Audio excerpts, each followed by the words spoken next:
Hey everybody, it's Gary Vaynerchuk from WineLibraryTV.com, and I'm here to give the definition of wine. And obviously, you know, wine is a product we drink.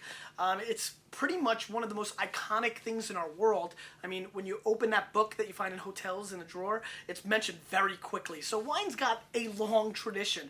It is also one of the more complicated beverages in the world.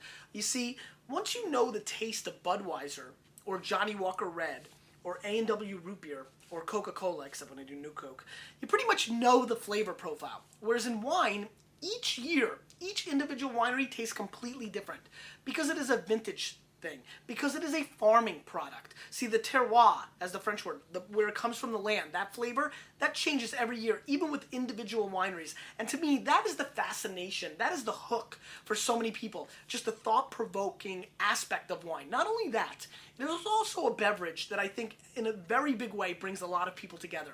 Tastings, wine tasting groups, family-driven meals. Wine is something that brings a lot of people together. In my opinion, I actually call wine now, as more people, especially under 30, get into wine, this generation's board game. A lot of people get together for wine tastings and things of that nature. It's also, in my opinion, one of the biggest sources of pride for many places in the world, like New Zealand and even parts of Spain and France. You know, just a tremendous beverage that is actually healthy for you. If nothing else, wine is the only darn thing that doctors all agree that we can actually indulge in, that we like. So in many ways, I think that wine is really one of the great beverages in the world, one of the great products, and I hope that you start expanding your palate. The problem with wine is that it's been put on a pedestal and it's been branded in a certain way where a lot of people who watch this think you need to know something about wine. Here are the two things you need to know about wine. Try lots of different kinds.